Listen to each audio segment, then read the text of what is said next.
Ok, nosotros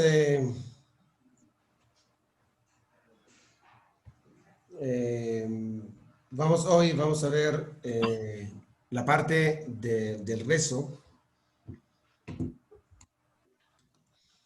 Vamos a tratar de relacionar entre el rezo, llamamos el significado del rezo y el significado de Rosh Hashanah, de acuerdo a lo que explicamos la última vez. Primero voy a explicar por encima, llamamos el orden del rezo, porque eso ya cada uno tiene su sidur y su libro, entonces ya es más complicado, pero en todo modo, para saber más o menos cómo es llamamos el molde de la tefilá del rezo de Rosh Hashanah. Y después vamos a concentrarnos en el texto un poquito, en el texto principal que resalta la diferencia entre Rosh Hashanah y lo demás. Ok, eso voy a compartir pantalla más adelante para que vean el texto. Si uno busca la diferencia entre el día de Rosh Hashanah y los demás, es decir, el rezo de Rosh Hashanah y los rezos de los otros días, generalmente en cualquier fiesta la diferencia está en la Amidah. Todo que viene antes y después generalmente es igual. Significa tenemos las alabanzas antes y tenemos la, entre comillas, despedida al final. Y en la mitad tenemos lo que es la esencia del rezo, que es la Amidah. Es lo principal. Y allá nuestros sabios metieron el texto específico para cada fiesta, para enseñarnos cuál es la esencia principal de esta fiesta. Un ejemplo sencillo, uno toma el rezo de la semana, es diferente que el rezo de Shabbat. Si toma el rezo de Shabbat, ve que en la mitad cambiaron y metieron más el concepto qué significa Shabbat. Así hicieron con las fiestas, así hacen con Kippur, y así también hicieron con el día de Rosh Hashanah. Posteriormente a la Amidah, lo que nosotros tenemos es la lectura de la Torah, que siempre buscan un texto que está relacionado con la fiesta que estamos celebrando. Y prácticamente esa es la diferencia esencial entre rezo normal y rezo de una fiesta. Lo que nosotros tenemos que ver es cómo podemos entender por medio de la tefilá, por medio del rezo, viendo las palabras esenciales, para ver cuál es el mensaje, cuál es el espíritu del día de Rosh Hashanah. Como explicamos la última vez, la clase anterior, y mostramos que el concepto de Rosh Hashanah no es un día de tristeza, no es un día de preocupación, sino lo que dijimos que es un día de renovación para ver cómo yo puedo formular mejor mi futuro. Es lo que dijimos, es el concepto principal que vimos la última vez. Y yo quiero relacionar ese concepto con el texto que nosotros tenemos en la Amidah, y de acuerdo a esto vamos a ver y vamos a tratar de entender cómo todo el texto de Rosh Hashanah nos lleva a esto. Como dijimos la última vez, el judaísmo no estamos cerrando un ciclo, sino estamos empezando un ciclo nuevo. Es diferente. No estamos cerrando para ver, igual como hacemos en 31 de diciembre, incluso también a nivel comercial, cuando cerramos la venta del año y vamos a empezar otro año, y estamos analizando qué vendimos el año pasado, sino el día de Rosh Hashanah es ver cómo yo puedo formular para ver cómo llevar el año que viene. Obviamente analizando el pasado, pero formulando las direcciones más hacia el futuro y no al pasado. Uno de los puntos principales de Rosh Hashanah que ya explicamos cuál es nombrar a Dios como el rey del mundo, como coronar a Dios. Decir que Dios es el alma del mundo. Y cuando uno pregunta por qué es tan importante ese concepto el día de Rosh Hashanah, ¿por qué es tan importante el concepto de decir Dios es el rey del mundo? ¿Qué tan importante en esto? Y no solamente esto, sino por qué nosotros siempre cuando mencionamos el nombre de Dios, siempre le juntamos entre comillas el apodo que se llama Melech HaOlam, el rey del mundo, siempre. Baruch Ata Hashem, bendito eres Dios, el rey del mundo, etcétera, etcétera. Siempre cuando decimos una bendición, mencionamos rey del mundo. ¿Para qué? ¿Por qué insistimos tanto en resaltar siempre ese concepto que Dios es el rey del mundo, es el rey del mundo, es el rey del mundo? ¿Para qué? Y la idea es muy profunda y muy importante. Y es, cuando yo reconozco que Dios es el amo del mundo y Él es el creador del mundo, como dijimos varias veces, Dios es el punto de referencia único para mi conducta y para mi norte y para mi futuro y para mis principios y para mis valores. Y voy a explicar. Obviamente el concepto de ética existe en la sociedad sin que la Torá o el judaísmo lo va a decir. No hace falta que yo como judío vaya a decir a la gente, mira señor, no robarás. No hace falta porque todo el mundo entiende que no hay que robar.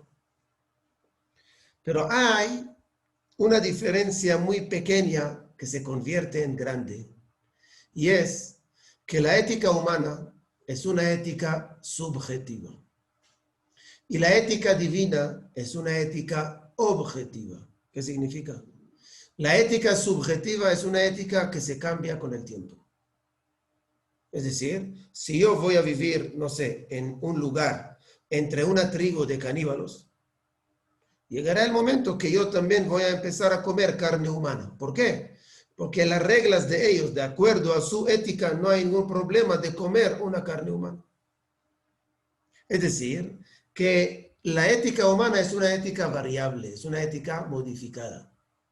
En cambio, cuando estamos hablando sobre la ética divina, es una ética eterna. Obviamente que tenemos que analizar la situación, pero siempre la ética se va a mantener sus pautas y va a mantener sus principios. Por eso cuando nosotros venimos y decimos, mire, Dios es el amo del mundo, nosotros lo que hacemos diciendo el norte, el objetivo, el propósito de ese mundo es de acuerdo a lo que nos dice Dios, cómo Él creó el mundo y de acuerdo a los valores y principios que Él nos transmitió en este mundo. Ahora, si entendimos esto, vamos ahorita a llevarlo a nivel individual, como hablamos la última vez. Para eso vamos a empezar a ver el texto, porque mi propósito es, obviamente el concepto de Rosh Hashanah es un día que nosotros nos identificamos con nuestra nación, con nuestro pueblo, con nuestro estado, con nuestros amigos, con nuestra comunidad, pero también tengo que hacer la pregunta individual, yo, ¿dónde estoy parado? Y entre paréntesis voy a explicar algo. Eso lo dice Harav Hirsch. Harav Hirsch era un rabino alemán que vivía en el siglo XIX. Y él empezó a analizar el comunismo y el socialismo. Lo que empezó a analizar Rabino Hirsch. Y dijo, ¿cuál es el camino correcto? Y dijo, en los dos hay un defecto, porque cada uno viene a costa del otro. ¿Cuál es? Si yo voy al comunismo, entonces es una vida que el colectivo es lo más importante y el individuo no tiene ninguna importancia.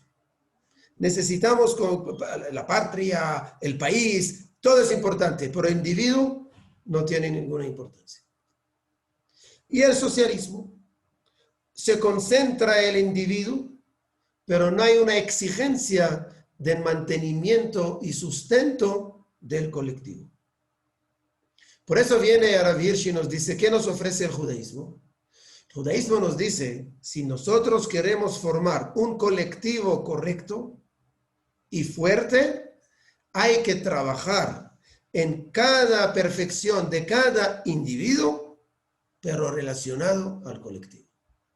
Si lo que nos enseña el judaísmo es, yo pertenezco a una comunidad. La comunidad es muy importante para mí. Yo pertenezco a un pueblo. El pueblo es muy importante para mí. Pero ese no me exime de hacer un trabajo personal de elevación y perfección de mi persona. ¿Me explico? Entonces hay que tener esa combinación entre los dos. Y eso es el día de Rosh Hashanah.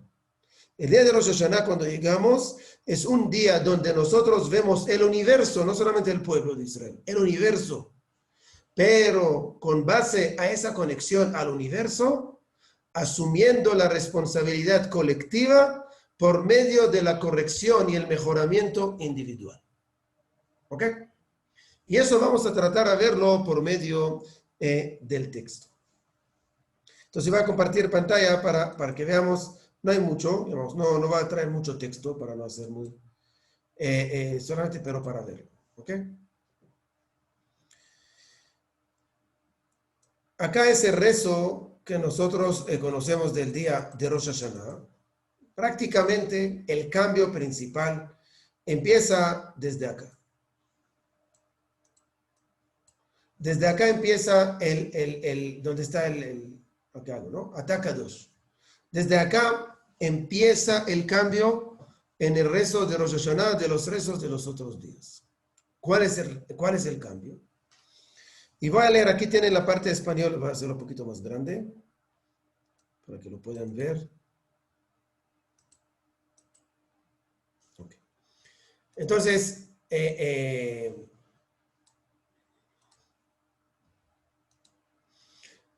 si uno busca acá, ve y dice, Ledor vador hamlichu lael, ki hu levado marom vekadosh. Okay, entonces lo que dice acá, de generación en generación, hicieron reinar a Dios. Es decir, de generación en generación nosotros trabajamos al concepto cómo reinar a Dios, cómo reconocer que Dios es el amo del mundo. Cuando ya llego a esa conclusión, diciendo que Dios es el amo del mundo, podemos llegar, y lo que dice aquí, y por ello, es decir, Ufgen, por ello, ¿cómo podemos lograr llevar el nombramiento o el Dios como rey del mundo? La respuesta es, tu nombre será santificado sobre tu pueblo de Israel. Y es un concepto muy importante que tenemos que entender. Acá el día de Rosh Hashanah nosotros no que vamos ahorita a decir somos más importantes de todos, no. Acá tenemos que entender que lo que dice el resto de Rosh Hashanah, nosotros asumimos la responsabilidad y reconocemos la responsabilidad que tenemos de santificar el nombre de Dios en el mundo. Y es un concepto que se repite muchísimo en el judaísmo y tenemos que entender esto. El día de Rosh Hashanah, cuando nosotros empezamos el año, tenemos que entender que cada acción que hacemos a nivel individual o a nivel colectivo representa lo que se llama el judaísmo, lo que es Dios. Y de acuerdo a mi comportamiento, bueno o negativo, estoy santificando o profanando el nombre de Dios. Es lo que pasa. Y nosotros venimos aquí en el rezo y decimos a Dios, queremos reinar a ti, Dios. Pero Él te pregunta, ok, está bien, yo soy el rey del mundo. ¿Y tú qué haces al respecto? La respuesta que nos da la tefilá, yo voy a tratar de santificar tu nombre, Dios. ¿Qué significa santificar el nombre de Dios? Dios, tenemos el Dios celestial y tenemos el Dios terrenal. ¿Qué significa? Tenemos el Dios que es, como siempre cuando pregunta a un niño y le dice, ¿dónde está Dios? Se levanta los ojos y ve a los cielos. Es el Dios, llamamos, muy elevado. Pero también tenemos el Dios que se revela en el mundo, se revela por medio de sus preceptos, se revela por medio de sus manifestaciones en ese mundo. Y yo como persona tengo la obligación no solamente alabar a Dios celestial, sino tengo también que santificar el nombre de Dios, entre comillas, terrenal. ¿Cómo? Por medio de mi conducta y por medio de mis acciones. Y es lo que dice acá el rezo. Si seguimos, acá es el título, ¿no? El título es Ubgen Itkadash Shimcha Adonai Eloheinu Al Israel Ameja, como dijimos, y por ello, eterno Dios nuestro, tu nombre será santificado sobre tu pueblo de Israel. Pero para esto no podemos nosotros desconectarnos de lo que es el universo. Por eso empezamos de mayor a menor, o de lo más general a lo más específico en el rezo. ¿Qué significa? Empezamos Ubgen y otra vez, y por ello, otra consecuencia de todo eso, nosotros decimos, Ten pahdeja Adonai Eloheinu al kol ma'aseja. Es decir, impon el miedo a ti sobre todas sus obras. Entonces uno diría, ¿qué significa ese texto? Y así dice, si uno quiere leerlo acá, y uno ve que acá en el rezo nosotros pedimos que Dios nombre o aplique su respeto, su temor sobre todo el universo. ¿Por qué? Porque tenemos que entender que el Dios no es solamente del pueblo de Israel. Dios es del universo. Por eso nosotros decimos, Baruch atah Hashem Eloheinu melech haolam. Eso decimos, bendito eres Dios, nuestro Dios, reconocemos que tú eres nuestro Dios, pero el rey del mundo. Y entonces acá tenemos que asociar al mundo entero que llegan a una conclusión que Dios es el rey del mundo, lo que nosotros decimos todos los días, 3 veces al día. Terminamos a rezar y cantamos Ve'aya Adonai lemelech al kol haaretz bayom hahu. ¿Qué significa? ¿Qué nosotros decimos allá? Ve'aya Adonai lemelech al kol haaretz. Que Dios será el rey de todo el mundo, de todo el universo. Lo único es que acá podemos ver que el rezo utiliza la palabra temor y no utiliza otra palabra. Porque vamos a ver que el próximo texto, próximo párrafo, está escrito, si quieren verlo, está escrito, Ubgen ten kavod le'ameja. Y por ello otorga honor a tu pueblo. Porque acá estamos hablando de honor y acá estamos hablando de temor. Cuando estamos hablando sobre las naciones, ustedes lo pueden ver también. Si ustedes ven otras religiones en el mundo, generalmente el eje principal de otras religiones en el mundo es el temor y el miedo. No sé si lamentablemente o no, pero es la realidad. Sea el cristianismo, sea el musulmán, siempre está alrededor del temor que va a pasar mañana, del temor que va a pasar en el mundo venidero, del temor que va a pasar si Dios me castiga, del temor de todo eso. Eso es la realidad. ¿Por qué? Porque cuando no hay una formación de todo el conocimiento de la Torá, es muy difícil transmitir el concepto de Dios como rey del mundo en una forma que no sea de temor y de respeto. Es muy difícil.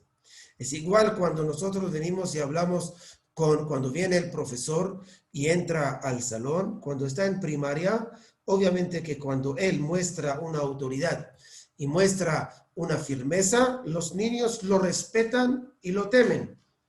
¿Por qué? Porque para un niño de esa edad es muy difícil empezar a hablarle para que le explica, mira, tiene que alabar a tu maestro o que tiene que... No, es muy difícil. Entonces, con respecto al kol ma'aseja, todas sus obras, los seres vivos, los seres humanos, las naciones, todo, lo que nosotros queremos, Dios, que tú hagas algo para que todo el mundo reconozca que tú eres el rey del mundo. ¿Para qué? Imagínense lo que dice acá. Si alguien dice que el judaísmo está contra de la paz, acá nosotros lo decimos claramente.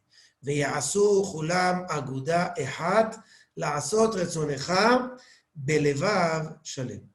Y nosotros decimos así, y todos formarán una sola sociedad para hacer tu voluntad con el corazón perfecto. Si el propósito del judaísmo es unificar a todas las naciones, para que todos tengan el mismo norte. Ya vamos a ver cómo eso se conecta al sentido del día de Rosh Hashanah. Pero primero yo quiero que explicamos el significado de qué quiere decir cuando nosotros reinamos a Dios. Reinamos a Dios, nos unificamos a un solo punto de referencia en nuestra vida. Esa es la idea. Cuando se trata del pueblo de Israel, como dice acá el segundo texto, Ugen, ten kavod le'ameja, teilá lireeja. Cuando estamos hablando otorga honor a tu pueblo, ¿qué significa? Significa que el pueblo de Israel, si el nombre del pueblo de Israel está bien delante de los ojos de las naciones, el nombre de Dios está bien delante de los ojos de las naciones. Cuando el pueblo de Israel está pisoteado y humillado delante de los ojos de las naciones, lamentablemente también Dios, el nombre de Dios, está pisoteado y despreciado delante de los ojos de los demás. Así es. Por eso nosotros tenemos que entender que cada vez que yo a nivel individual o el pueblo de Israel está haciendo algo a nivel nacional, si hace algo positivo, está llevando en alto el nombre de Dios en el mundo. Y cuando viene un pueblo y trata de ofender o pisotear al pueblo de Israel, lo que está haciendo, tratando de ofender y pisotear en nombre de Dios representado por el pueblo de Israel. Por eso nosotros decimos acá, Ugen, ten kavod le'ameja, teilá lireeja, vetikva tova ledorshecha. Es lo que nosotros queremos. Queremos que el pueblo de Israel sepa representar correctamente y adecuadamente el nombre de Dios en el mundo, y así, cuando Él tenga esa posibilidad, el nombre de Dios se va a santificar y así podemos fortalecer el concepto que Dios es el Rey del mundo. Ahora, eso lo podemos traer una prueba muy sencilla de la Mishnah de Pirkei Avot. Es una Mishnah muy famosa. La Mishnah de Pirkei Avot hace una pregunta muy interesante y dice: ¿cómo yo puedo saber qué Dios piensa de uno? ¿Qué piensa de mí? ¿Qué piensa de mi prójimo? ¿Qué piensa de una persona? Muy difícil preguntar a Dios para que me conteste. Pero la Mishnah, el tratado de Avot de la ética judía, nos dice: ¿tú quieres saber qué piensa Dios sobre una persona? Vea lo que piensa la gente y la sociedad sobre esa persona.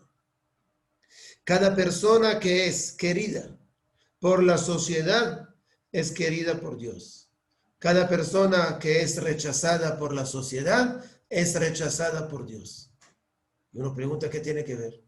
Según lo que dijimos, es muy fácil de entender. Si yo represento a Dios en ese mundo y lamentablemente yo soy rechazado, estoy rechazado por la sociedad, dice Dios, lamentablemente sea la mejor persona del mundo. Pero si tú estás rechazado por la sociedad, yo también. Y si Dios dice, si yo también estoy rechazado por la sociedad, tú no cumples tu función. En la misma forma es a nivel comunitario o a nivel nacional del pueblo de Israel. Cuando nosotros representamos a Dios de una forma correcta, dice Dios, mi nombre está alabado y elevado. Cuando el pueblo de Israel no lo hace, lamentablemente, en ese momento, eso lleva a lo que se llama la redención, lleva a la parte de la reconstrucción de Israel, de Jerusalén, del Bet HaMikdash, etcétera, etcétera, como ustedes pueden entender.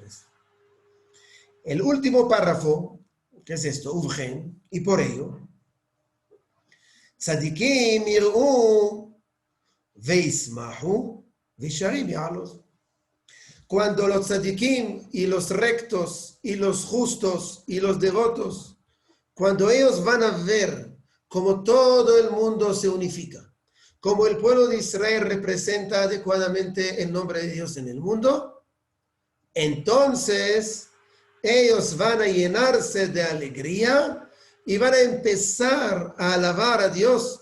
Y lo que va a hacer esto, va a eliminar lo que es la maldad en el mundo y entonces volverá el reinado de Dios en el mundo.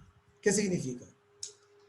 Nosotros sabemos lo que dicen nuestros sabios y varios rabinos dicen esto, Maharaj de Praga, Baal HaTanya, Rav Kook y otros rabinos, que dicen que la mejor forma de enfrentar a la maldad, de enfrentar a la oscuridad, es aumentar justicia, aumentar luz. Es lo que dice aquí, y toda la maldad se consumirá como el humo. ¿Qué significa que consumirá como el humo? No tiene nada, se va, desaparece. ¿Acaso uno va a luchar contra el humo? No, el viento lo lleva solo. Igualmente acá, cuando uno aumenta de bien, la maldad y el mal desaparece.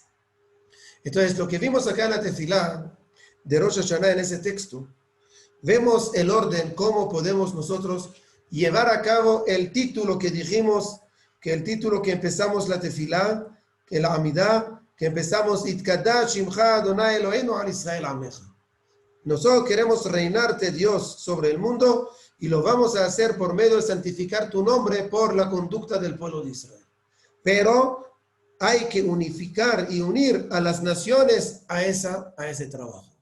Que todas las naciones crean y reconozcan en lo que es Dios, y eso lleva que el pueblo de Israel lo va a respetar y lo va a representar en una forma adecuada, y así los tzadikim y los hasidim van a alegrarse.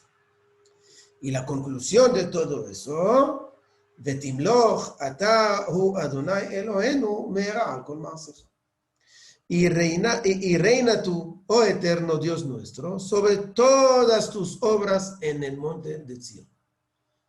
Es decir, nosotros vemos acá que Dios, así vamos a llevar a cabo el concepto de reinar a Dios. Ok, hasta aquí es el rezo en sí.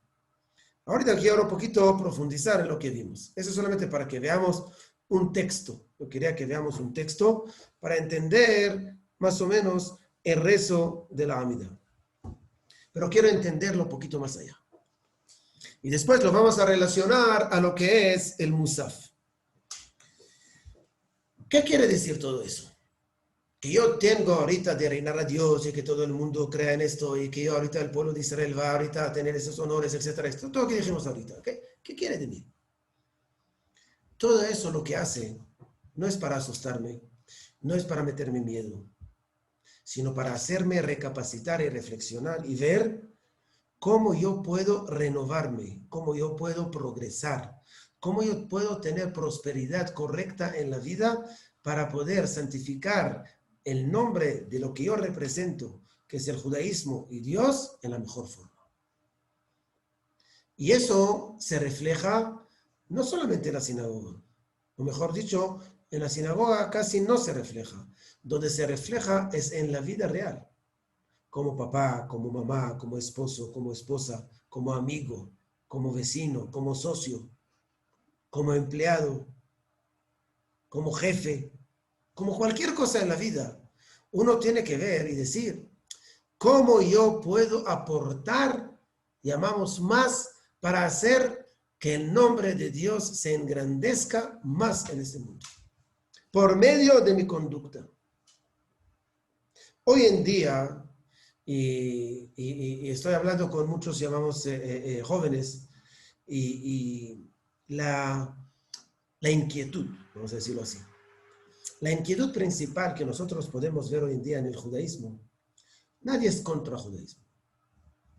No lleguemos a los extremos que vemos ejemplos negativos, ¿no? Pero en sí el judío no es contra, se lo lleva en el corazón. Entonces, ¿por qué no lo desarrolla más? ¿Por qué? Y la inquietud principal, ¿cuál es? Porque el judaísmo, ¿qué aporta a mi vida? Si la pregunta principal que uno hace y dice, el judaísmo es muy bonito, es un ritual muy bonito, hay que mantenerlo, hay que mantener la situación, todo es muy bonito. Pero, ¿qué me aporta a la vida? ¿Qué ¿Qué me da? Un muchacho hoy en día que es una persona ética, es una persona correcta, es una persona que lleva una familia, es una persona que lleva muchas... Entonces, ¿qué me da? Es la pregunta que hace. Y esa pregunta es muy válida. Y la respuesta es, esa pregunta proviene de falta de conocer lo que es el judaísmo. Cuando uno llega a entender y a conocer lo que es el judaísmo, entonces va a ver el aporte tan grande que lo puede dar. Y le voy a dar un ejemplo sencillo. Ayer tuve una reunión con unos muchachos y le dije que hoy en día en el mundo nosotros podemos ver que el mundo en general, cuando tiene un conflicto, cuando tiene una tentación en la vida, o un conflicto ético, hoy en día tenemos muchos conflictos éticos, morales. La pregunta ¿qué hace? Y lamentablemente hoy en día hay dos sistemas. O ignorar el problema, es decir, que no existe el problema. O legalizar lo prohibido por medio de permitirlo. Y así el conflicto desaparece. Es lo que pasa hoy en día en el mundo. En el mundo hoy en día cuando ven un fenómeno que hay que enfrentar y analizar, el mundo no tiene la capacidad, llamamos, o la gana, no sé, de enfrentar al problema y al conflicto a ver cómo nosotros podemos solucionarlo, ¿no? O que lo ignoran, que no existe, o que legalizan, permiten lo prohibido y así se soluciona y la conciencia está muy limpia. El judaísmo viene y nos enseña, no. Hay que enfrentar a los problemas. Hay que buscar la mejor solución a los problemas. Hay que buscar la solución que no me haga violar y negociar mis principios y mis valores. Esa es la pregunta.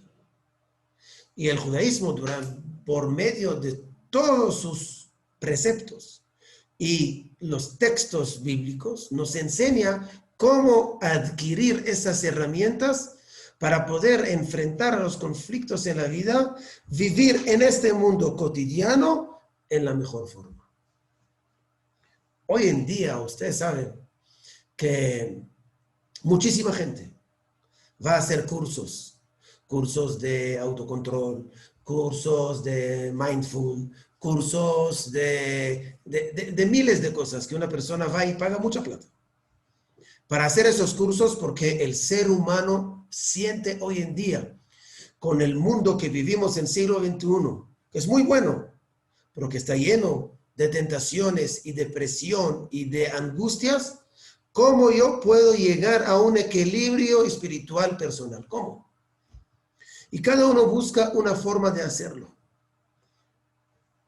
La respuesta es, uno muchas veces, yo hice la pregunta, hoy en día vemos que todos los gym se llama como los de los gimnasios, hoy en día en el mundo entero, creció en cientos de por cientos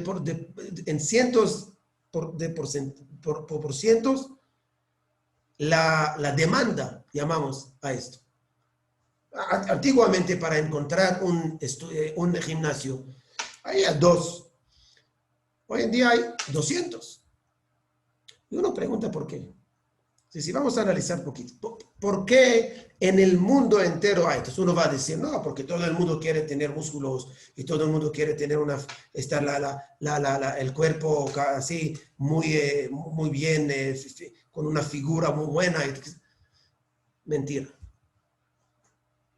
Uno va a decir por motivos de salud. Sí, pero no de salud física, de salud espiritual. Uno necesita ese momento para desahogarse. Uno necesita ese momento para despejarse de todo. Uno necesita ese momento para meditar. Y cuando uno haga con la máquina, o cuando uno corre en la calle, o cuando uno va al gimnasio, el mundo tiene una demanda gigante a lo que se llama orientación, cómo encontrar mi equilibrio. El judaísmo es lo que está ofreciendo. El judaísmo está ofreciendo cómo tener un equilibrio en la vida. Cuando uno tiene ese equilibrio en la vida, lo va a santificar el nombre de Dios y el nombre del judaísmo y a su actitud en una forma correcta. ¿Esto qué quiere decirnos aquí Rosh Hashanah? Rosh Hashanah, uno llega al Rosh Hashanah y dice, ¿qué tan equilibrado soy? Es la pregunta que uno tiene que hacer.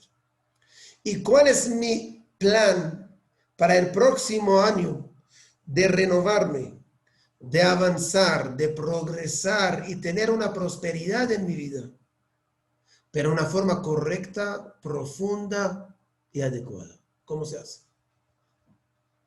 Es la pregunta, por lo menos, porque cuando ya uno hace la pregunta, ya tiene 50% de la respuesta.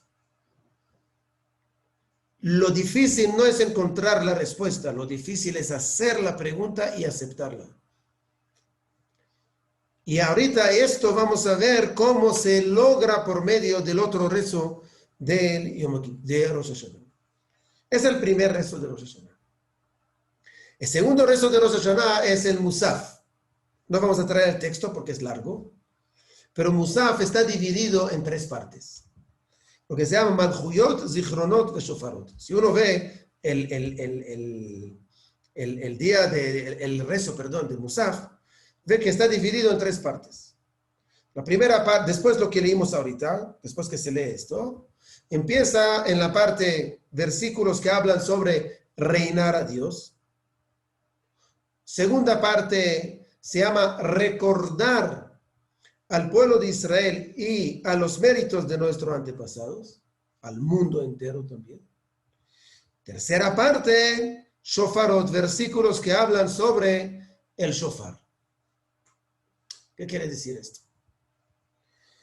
Volvemos a lo mismo. La primera parte de la amidad del Musaf, lo que hacemos es Malchuyot. Otra vez, ratificamos, reconfirmamos que Dios es el amo del mundo. Otra vez, ¿por qué? Para entender que la ética divina absoluta, objetiva, es lo que estoy buscando en ese mundo. Con toda su precisión, con toda su exigencia, porque la exigencia de la ética judía es enorme, hay que entenderlo. Lo único es que hay que descubrirlo y hay que aplicarlo en la vida. Pero después de leer la parte de Malchuyot, ya llegamos a la parte de Zichronot, recuerdos. El concepto de recordar en el judaísmo es muy fuerte. Nosotros decimos el Kiddush y decimos Zecher, recordar la salida de Egipto, recordar la creación. Después vamos a otra fiesta, recordar y recordar, y tenemos el día de la conmemoración, es decir, el judaísmo está lleno de días de conmemoraciones y de recordar unas estaciones históricas. Y uno pregunta, ¿por qué? ¿Por qué hay que recordar algo tan grande? Ya, pasaron muchos años. Hay un relato sobre Napoleón, que dicen que cuando Napoleón una vez fue en Jerusalén y vio a un señor que estaba sentado al piso y estaba llorando. Y le preguntó y le dijo, Señor, ¿por qué está llorando? Le contestó y le dijo, es que destruyeron mi casa. Dijo, ok, puedo entender por qué llora, porque te destruyeron la casa. Y le preguntó a Napoleón y le dijo, ¿y cuándo fue esto? ¿Ayer, anteayer? Entonces le dijo, no, eso fue hace casi 2000 años. Le dijo, ¿qué? ¿Qué está hablando 2000 años? Tú no vives 2000 años. Dijo, no estoy hablando sobre mi casa propia. Estoy hablando sobre la casa nacional que se llama el templo. Y dijo Napoleón una frase muy importante. Dijo, ahora puedo entender. Un pueblo que recuerda su pasado, seguramente que tendrá un futuro. Y vamos a entender esa frase. Cuando estamos hablando de recordar, no es recordar para tener una nostalgia. Mira qué pasó cuando nosotros abrimos, no sé, el álbum nuestro y vemos las fotos que tenía hace 30 años, 40 años. Decimos, mire qué bonito aquí fue, qué bonito así fue. Es bonito, pero no es el concepto de recordar o de conmemorar en el judaísmo. La parte de recordar en el judaísmo es para poder tener un punto de referencia de una recapacitación y reflexión en mi vida. Cuando una persona recuerda el pasado para ver cómo estoy en el presente. Esa persona que estaba llorando vio lo que tenía hace 2000 años y ahora solamente está recordando hoy lo que pasó y lo que le hace falta hoy en día lo que pasó hace 2000 años. Entonces la idea de recordar en el judaísmo es para poder fortalecer el presente. Entonces, después que llegamos a la parte de reinar a Dios, tenemos una parte de zichronot, recordamos. Recordamos de dónde vinimos, recordamos quién son nuestros patriarcas, quién nuestros antepasados. Cuando recordamos, igual cuando uno recuerda a un ser querido. ¿Para qué lo recordamos? Si uno recuerda solamente para decir, mira, hoy es el Yortzeit, ¿para qué? ¿Para qué lo recuerda? No, solamente es Yortzeit. Yo recuerdo a mi ser querido, ¿por qué? Porque él me dejó tantos mensajes y tantas enseñanzas en mi vida que yo lo revivo, entre comillas, en ese momento que lo recuerdo. Esa es la idea de recordar. Recuerdo algo del pasado, pero lo aplico en el presente. ¿Cuántas veces nosotros vemos a nuestros seres queridos la foto, que lamentablemente no están físicamente, y muchas veces le hacemos la pregunta interna, y hacemos la pregunta y decimos, ¿qué hubiera dicho mi padre o mi madre en ese momento? ¿Qué consejo hubiera dado? ¿Qué significa esto?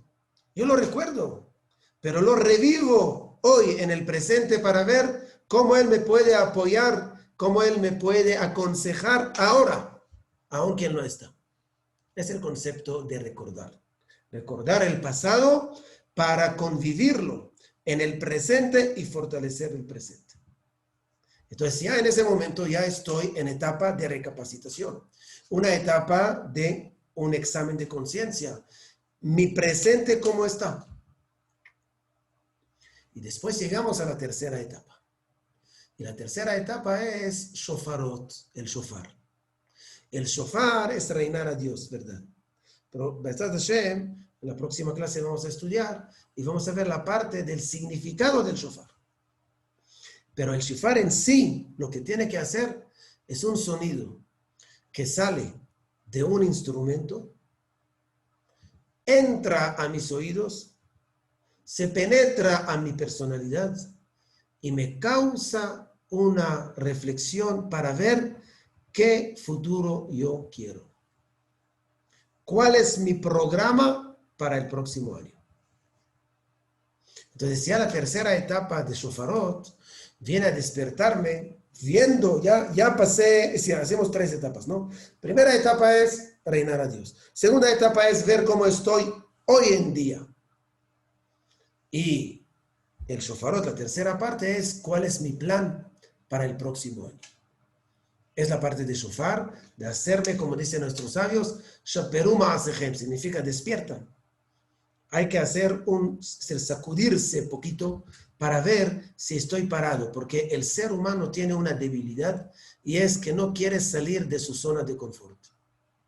Es el ser humano. Cada uno de nosotros no le gusta salir de la zona de confort. Pero cuando uno llega a ese momento que aprovechar escuchando ese sonido, que entra a mis oídos, entra a mi personalidad y me causa un pensamiento, eso es lo que hace que yo algunas veces voy a salir de mi zona de confort para hacer un paso más de crecimiento, de progreso y de avance en mi vida en todos los aspectos. Eso es el concepto de la tefila. Entonces, para terminar, la idea es, vimos que el rezo de Rosh Hashanah sigue con la misma idea. Sigue con la idea, es reinar a Dios y ver cuál es mi función para poder llevar mejor ese nombramiento de Dios en ese mundo. A nivel individual, pero conectándome al colectivo, que es el pueblo de Israel y el universo en general. Y todo eso pasa en 3 etapas que lo dice el Musaf. Primero tenemos que entender, Dios es el rey del mundo. 2, tengo que recordar para ver dónde estoy, de acuerdo al pasado, cómo vivo el presente. Y 3, ¿cuál es mi programación para un futuro más avanzado con progreso y con prosperidad en la vida? ¿Ok? Y todo eso se acompaña con un instrumento que Be'ezrat Hashem, la próxima vamos a ver cómo ese instrumento nos puede llevar a tener esa reflexión y tener ese pensamiento para poder llegar al avance adecuado y esperado. ¿Ok? Schön.